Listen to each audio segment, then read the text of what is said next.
Okay, well, I think I'll start with a Philip Larkin poem called Wants, because I remember going to Cardiff with my mum.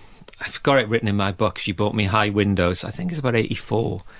And it's just this...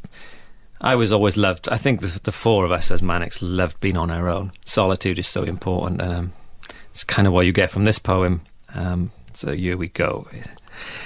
Beyond all this, the wish to be alone.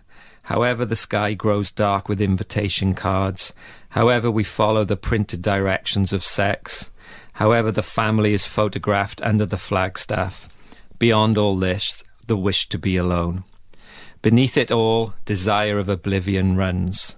Despite the artful tensions of the calendar, the life insurance, the tabled fertility rites, the costly aversion of the eyes from death, beneath it all, desire of oblivion runs. Wonderful and brilliantly read. It's scary reading words that good. Well, do you write poetry at all? I do, for my sins. Yeah. Yes, and I do find it is separate from lyric writing. I was going to say, because I asked Holly Johnson that, because he writes poetry.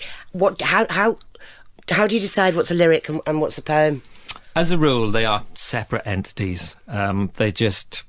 I guess there's a freedom to poetry where you can be slightly more, not unconventional, because poems are quite strict, but they are different in the terms of the stanzas and the scan. You don't have to think about the accompaniment, do Yeah. you? Because it just is. Exactly. I mean, when Richie was still around, I guess some of the words were like poems, especially on the Holy Bible. They are amazing pieces of prose. They're that long. Yeah. But I was always slightly more structured in my lyric writing. But poetry just gives me a chance to... I think you can be really daring with poetry as well.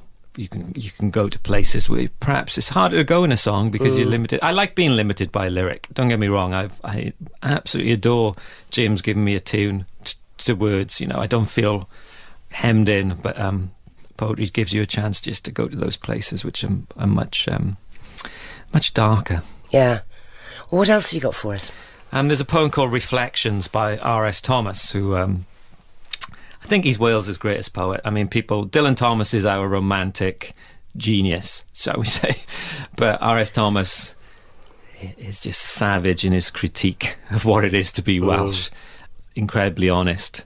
And he's just an amazing man. He was a priest, vicar, just never had any material possession at all. He kind of was nominated for the Nobel, but he wasn't interested in it. Married for decades and decades.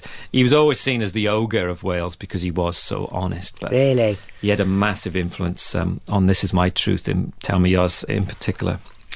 I actually nicked a couple of his lines looking at them. This poem is called Reflections, and the book was called No Truce with the Furies, and I think it's You Stole the Sun from My Heart. There is no truce with my furies. So, sorry, RS. But, okay, so this is called Reflections. The Furies are at home in the mirror. It is their address. Even the clearest water, if deep enough, can drown. Never think to surprise them. Your face approaching ever so friendly is the white flag they ignore. There is no truce with the Furies. A mirror's temperature is always at 0. It is ice in the veins. Its camera is an X-ray. It is a chalice held out to you in silent communion, where gaspingly you partake of a shift in identity, never your own. Once again, fantastic. And I just saw it at that, because we become really successful at this point. That line, the Furies are at home. It just felt like we are still as just angry as we've always been. We might be playing arenas and stadiums now, but intrinsically we're the same people we always were. So the anger and the passion and everything is still there. Yeah.